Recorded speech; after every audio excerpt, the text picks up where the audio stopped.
تمام تعریفیں حمد اور ثنا اللہ تبارک و تعالیٰ کے لیے. درود و سلام نبی اکرم نور مجسم شفیع معظم احمد مجتبیٰ جناب حضرت محمد مصطفیٰ صلی اللہ تعالیٰ علیہ وسلم کی ذات والا صفات کے لیے حمد و صلات کے بعد مسلمان کا یہ عقیدہ ہے کہ ہمارا خالق اللہ ہے، ہمارا مالک اللہ، ہمارا رازق اللہ.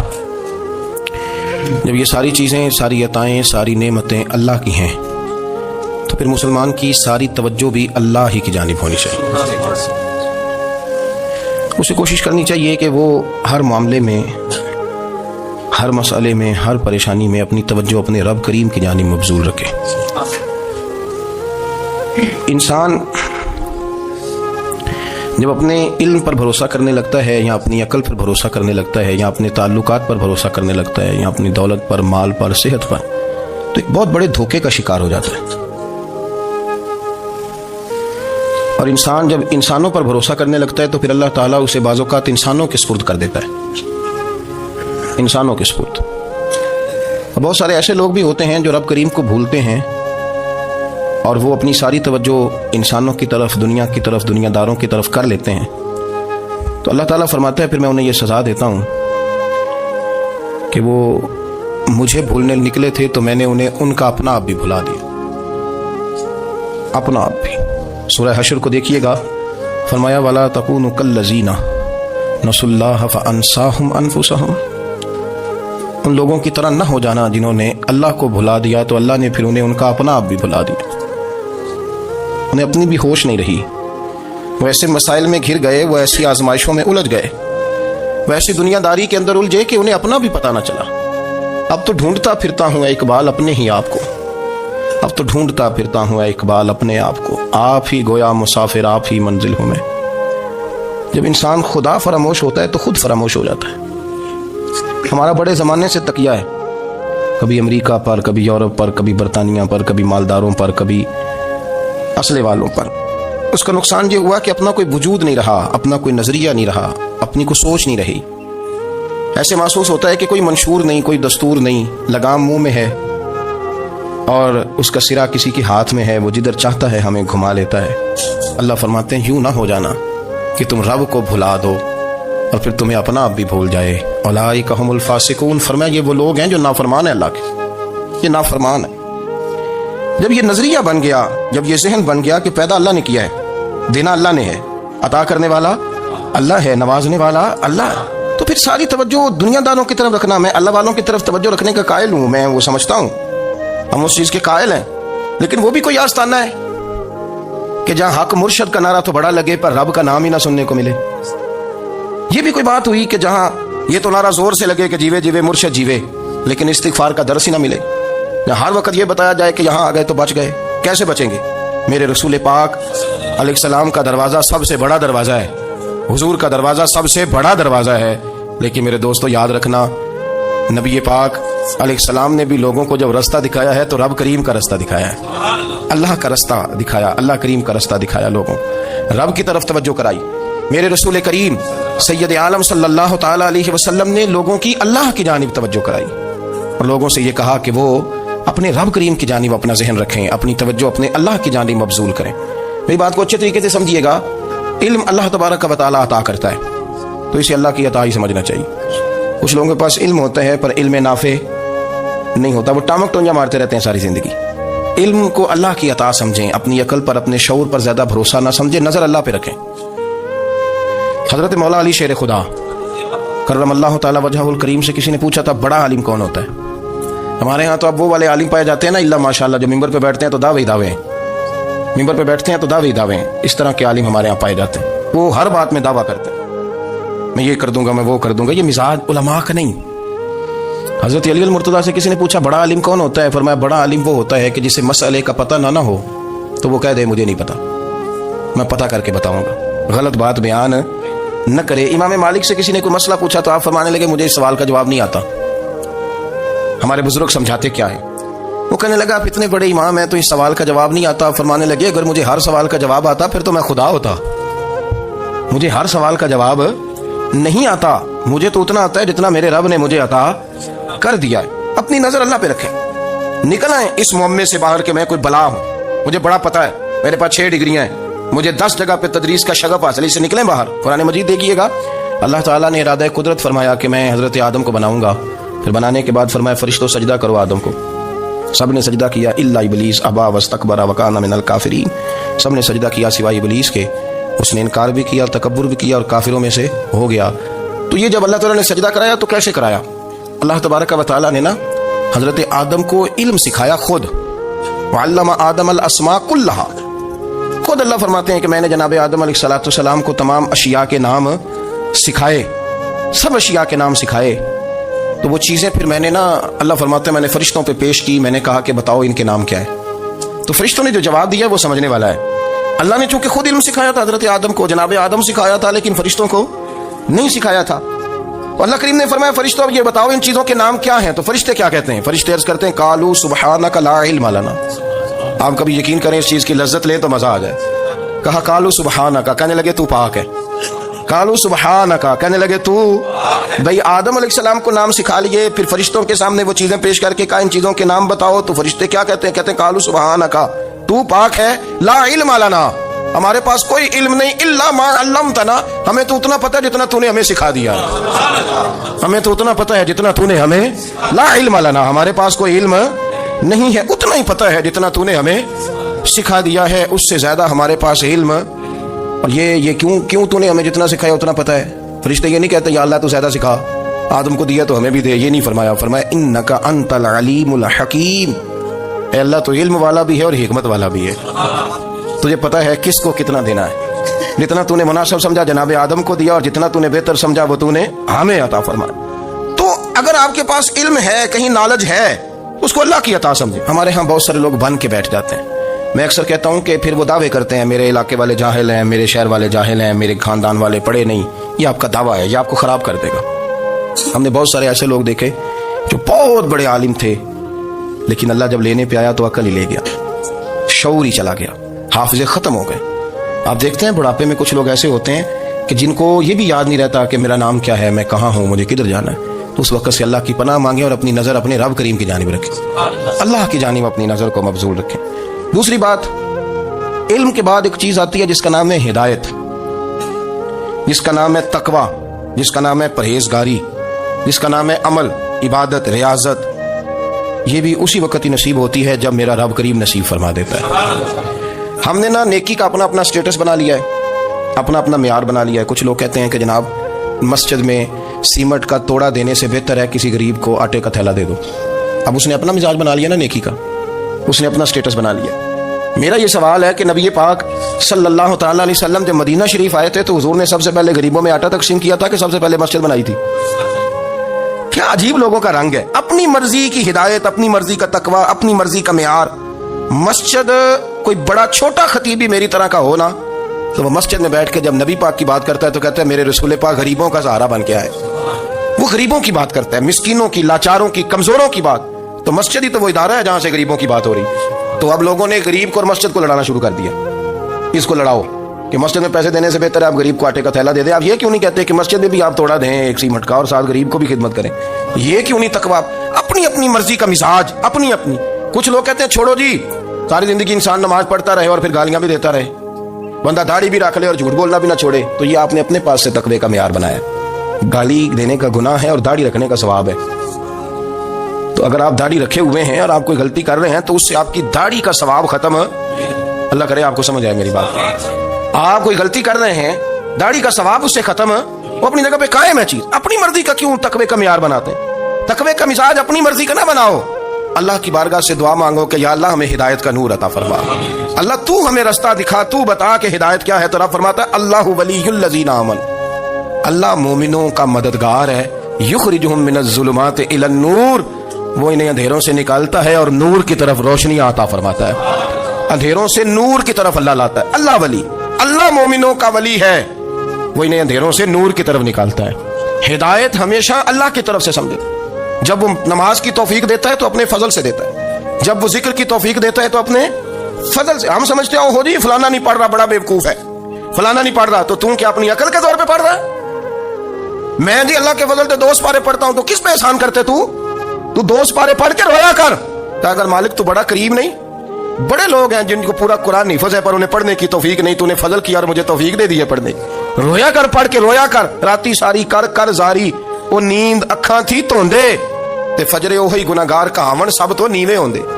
مہربانی کریں, ڈریں, نیکی کریں تو پھر ڈریں, پھر احساس پیدا کریں, پھر اپنے اندر وہ کمزوری لائیں کہ توبہ توبہ مجھے تو پتہ ہی نہیں, تو جانتا ہی نہیں. حضرت سیدنا امام اعظم ابو حنیفہ رحمۃ اللہ تعالی علیہ کے ساتھ ایک شخص کہتا ہے میں نے نماز پڑھی تو عشاء کی نماز تھی. یہ جو لوگ بڑے ہوتے ہیں نا, جن کے پیار کرنے والے بڑے ہوتے ہیں, ان کے گرد خوف بھی بڑا ہی ہوتا ہے, انہیں بڑا ڈر لگتا ہے, بڑی بعض اوقات آزمائش ہوتی ہے ان کی. عشاء کی نماز کہتے پڑھی تو امام صاحب نے نا عشاء کی نماز میں تلاوت کی آیتیں فَمَن يَعْمَلْ مِثْقَالَ ذَرَّةٍ خَيْرًا يَرَهُ وَمَن يَعْمَلْ مِثْقَالَ ذَرَّةٍ شَرًّا يَرَهُ. فرمایا جو ذرہ برابر خیر کرے گا وہ بھی قیامت میں دیکھے گا, اور جو ذرہ برابر شر کرے گا وہ بھی قیامت میں اس شر کو دیکھے گا, اس کے سامنے آئے گا. تو وہ شخص کہتا ہے کہ سارے لوگ نماز پڑھ کے چلے گئے تو امام صاحب رحمۃ اللہ علیہ نے اپنی داڑھی پکڑی, رو رہے ہیں. کہتے ہیں وہ ذرہ برابر نیکی کا بدلہ دینے والے, وہ ذرہ برابر شر پہ سزا دینے والے میری سفید داڑھی کو دیکھ. مالک میرے ذرے ذرے سامنے نہ لانا, لوگ تو میری بڑی قدر کرتے ہیں دنیا, میں تو بڑا پہچانا جاتا ہوں, لوگ تو میری راہوں میں پھول لیے کھڑے ہوتے ہیں, مجھے بڑا نوازتے ہیں, قیامت میں رسوا نہ کر دینا, میرے لیے مشکل ہو جائے گی. وہ کہتے ہیں میں نے امام صاحب کا درد دیکھا, مجھے کوئی کام تھا تو میں چلا گیا, میں نے کہا کہ وہ اس وقت اللہ کے حضور حاضر ہیں تو میں دوبارہ آؤں گا. کہتے میں تہجد کا وقت آیا تو امام صاحب وہیں بیٹھے تھے اور ان کی داڑھی آنسوؤں سے بھری ہوئی تھی اور زور سے داڑھی پکڑی ہوئی, کہنے لگے مالک رسوا نہ کر دینا, قیامت میں رسوا نہ کر دیں. یار جو ہدایت یافتہ لوگ تھے وہ تو ڈرے ہوئے تھے, وہ تو سہمے ہوئے تھے, وہ تو کہتے تھے یہ اس کا فضل نہیں, اس نے بلا لیا, یہ اس کا کرم نہیں. حضرت بائیزید بستامی کسی کافر کو دیکھتے تو رو پڑتے, کہتے مالک تو کتنا قریب ہے, یہ بے ایمان رہ گیا, تو نے اپنے فضل سے مجھے اپنے نبی کا غلام بنا لیا. وہ رو پڑتے. یہاں تو لوگوں کا دعویٰ ہی بڑا ہے. نمازی اللہ خیر فرمائے وہ تو دوسروں کو گھورتا ہے, وہ کہتا ہے جنت کا میں مالک ہوں, کنجیاں میرے پاس ہیں, میں کسی اور کو گھسنے نہیں دوں گا. اور اگر 2-3 حج کر لے تو پھر تو وہ کہتا ہے کہ اب میرے سے پوچھ کے لوگ جنت میں جائیں گے معاذ اللہ. اور اگر وہ 2 4 5 7 دفعہ کوئی نفل پڑھ لے تو پھر وہ کہتا ہے چھوڑیں جی سارے لوگ بے عمل ہیں, میں اکیلا نیک ہوں. نہ ایسا کریں, اپنی توجہ اپنے رب پہ رکھیں, اپنی توجہ اپنے معین الملت والدین عطا رسول ہند الولی غریب نواز خواجہ معین الدین چشتی, حضرت خواجہ اجمیر, شاہ اجمیر والی ہندوستان.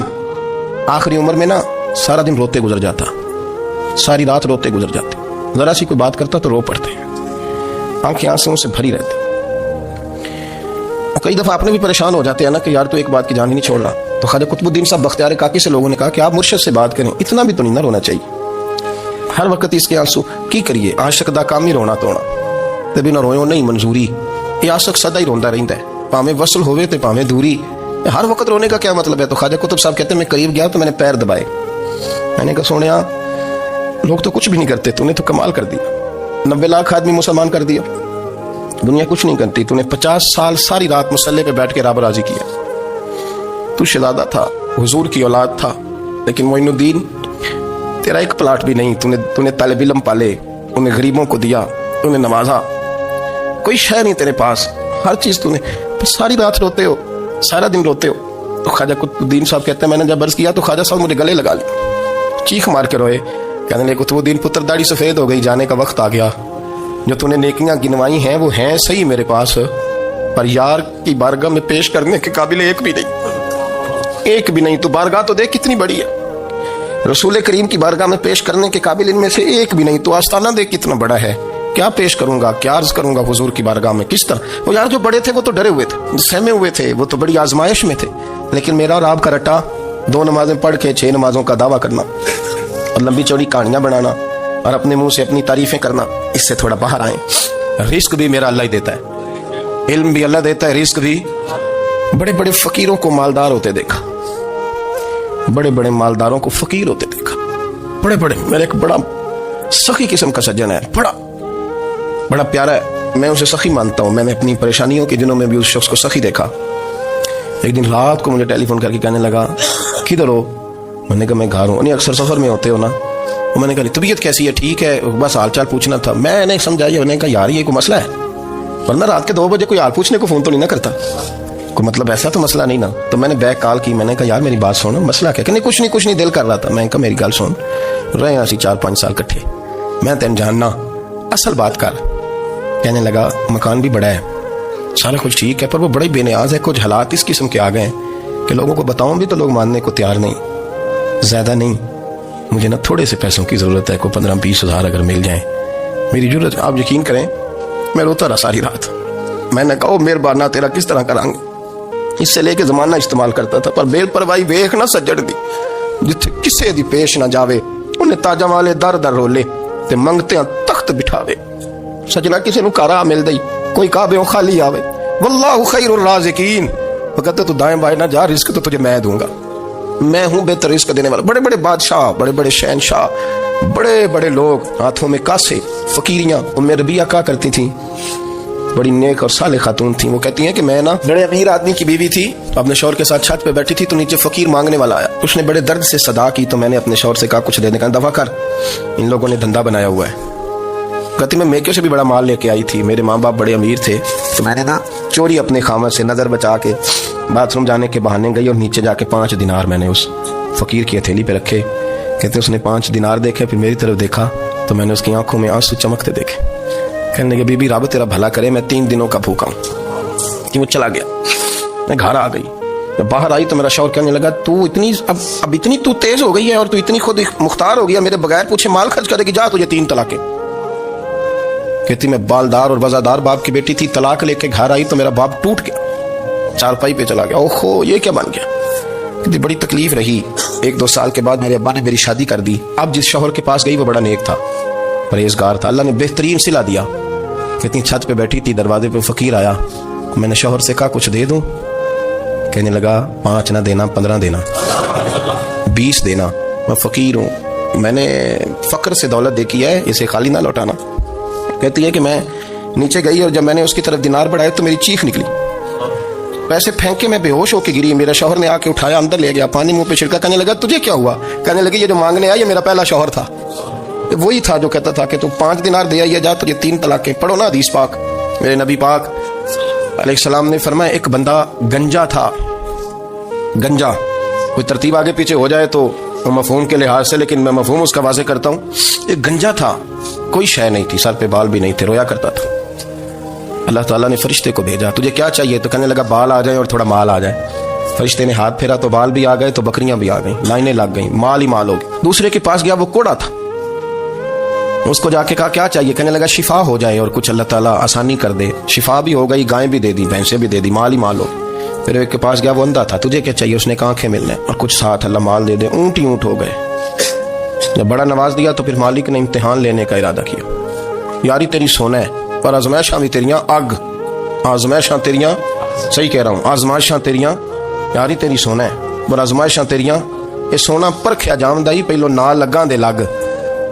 اللہ نے فرمایا آزمائش کرو. سب سے پہلے گنجے کے پاس آئے, اسے کہا اللہ کے رستے میں کچھ دیکھنے لگا, میرے خرچے ہی بڑے, دیکھو تو صحیح کتنی مشکل میں وقت گزارتا ہوں, حال ہی کوئی نہیں. تو اس نے کہا میں نے تو سنا ہے تو گنجا اور بھوکا ننگا تھا. کہنے لگا میں تو جلدی پوچھتی رہی سے اعظم ہوں, تجھے کس پاگل نے کہا ہے بھاگ جا.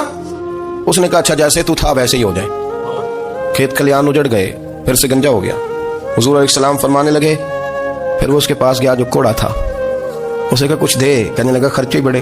اب پوچھ لیں کسی امیر آدمی سے, کہے گا چکی کے نیچے ہاتھ ہے میرا, میرے سے زیادہ تو پریشان بندہ ہی کوئی نہیں. کیا بتاؤں آپ کو, اتنا ٹیکس ہے, اتنا جرمانہ ہے, فلانی شے, بڑا کچھ گنواتے ہیں لوگ. اس نے کہا میں نے تو سنا تو پہلے کوڑا تھا. اس نے کہا اچھا دوڑ جا, میں تو رئیس اعظم ہوں, دادا بھی پردادا بھی اور ساری نسل ہی. اس نے کہا اچھا جیسے تو تھا ویسے ہی ہو جائے. پھر وہ گیا اندھے کے پاس اور جا کے کہا اللہ کے نام پہ کچھ دے. تو وہ کہنے لگا رب کے نام پہ, یہ کھڑے ہیں اونٹ, جتنے تیرے دل کرے لے دا. اس نے کہا کیا مانا اس بات کا. کہنے لگا یار تجھے کیا بتاؤں, میں تو اندھا تھا, میں نے تو کبھی دنیا دیکھی نہیں تھی. پھر اس کریم نے فضل کیا تو مجھے بڑا کچھ دکھایا. میں کیا بتاؤں, میرا دل کر رہا ہے کہہ دوں کہ. پھر اس نے کعبہ دکھایا, پھر اس نے روضہ رسول دکھایا, پھر اس نے ریاض الجنہ کے سجدے دکھائے, پھر اس نے اپنے محبوب کے دروازے کی رونقیں دکھائیں. اس نے بڑا کچھ دیا, اس نے بڑا نوازا. میرے پاس تو شاید میں بدکار پرانا خادم, کسے در ملی نہ ٹوئی. یہ تو واصف یار نے نظر جو کی تھی, پھر واصف ہی ہوئی. یہ تو اس کا کرم ہوا. تو یہ وہ کہنے لگا تو اللہ کے نام پہ جان مانگ, میں وہ بھی دینے کو تیار. میرے پاس تو شے کوئی نہیں تھی, مجھے تو اپنا پتہ ہے, میں تو کوئی شے نہیں تھا, کچھ نہیں تھا میرے پاس. یہ تو ان کا کرم ہے کہ روخ ان کا ادھر ہے, اور مختصر سی میری کہانی ہے, یہ جو بھی ہے ان کی مہربانی ہے. تو وہ کہنے لگا میں بھی کچھ لینے نہیں آیا تھا, تیری آزمائش ہی کرنے آیا تھا. تیری عزتیں بھی سلامت رہیں گی, تیرا مال بھی سلامت رہے گا, تیری شفا بھی اپنی زندگی میں کبھی بھی اللہ کی بارگاہ سے توجہ ادھر ادھر نہ کریں. چھوڑیں لوگ کیا کر رہے ہیں, دنیا کیا کہہ رہی, کبھی بھی اپنی توجہ دائیں. ہمارا یہ مسئلہ بن گیا ہے کہ ہماری سیاست ہے, ہماری دنیا داری ہے, ہم بندوں کو راضی کرنا چاہتے ہیں. ہم دیکھتے ہیں کون کس طرح, اور آپ یقین کریں آپ تھک جائیں گے, بندے راضی نہیں ہوں گے, وہ نہیں راضی ہوتے. آپ ان کو منا کے لائیں گے تو ادھر والے نکل جائیں گے, ادھر کو منائیں گے تو ادھر والے نکل جائیں گے. اس چکر سے باہر آئیں, اس رب کو راضی کریں جو فرماتا ہے ان الذین آمنوا وعملوا الصالحات سیجعل لهم الرحمن ودا. فرمایا تو ایمان لانے کے بعد نیک عمل کر, میں لوگوں کے دلوں میں تیری محبت پیدا کر دوں گا. رحمان لوگوں کے دلوں میں محبت ڈال دے گا, اللہ لوگوں کے دلوں میں. اپنی نظر ہمیشہ اپنے رب پہ رکھیں. اتنی لمبی چوڑی دنیا داروں سے امید نہ وابستہ کریں. میں نے دیکھا ہے لوگ کاسا لیسی کرتے ہیں, کبھی اس کے دروازے پہ کبھی اس کے دروازے پہ. ان چکروں سے باہر آئیں اور اپنے رب کی بارگاہ کی طرف توجہ کریں. استغفار شوق سے پڑھا کریں, اور اکیلے میں نا, اکیلے میں. حضرت رئیس المتکلمین مولانا نقی علی خان صاحب رحمۃ اللہ نے لکھا ہے کہ فرعون 500 سال حکومت کر گیا. یہاں تو 5 سال کی حکومت کی پیر لڑکھڑاتے ہیں, 500 سال. فرماتے اصل وجہ یہ تھی کہ دنیا جب سو جاتی تھی نا تو اوپر چادر لے کے تو مصلے پہ بیٹھ جاتا تھا اور ہاتھ باندھ کے کہتا تھا رب تو ہی ہے, میرا پردہ نہ کھولنا, مالک تو ہی ہے, کرم نوازی کرنا, میری پکڑ نہ کرنا. وہ بے ایمان ہو کے اگر 500 سال ہاتھ باندھے تو گزارا کر لیتا ہے, تو ایماندار ہے. پر مسئلہ یہ ہے کہ تو رات کو بکل مار کے ہاتھ نہیں نہ باندھتا, تو منت نہیں کرتا, تو استغفار نہیں کرتا. توبہ کریں تو بچے رہیں. وہ اتنی لمبی حکومت کر گیا چونکہ رات کو کہتا تھا مالک رب تو ہی ہے, لیکن مہربانی فرما میری پکڑ نہ فرمایا تو اللہ نے تو اس کو مہلت دے دی.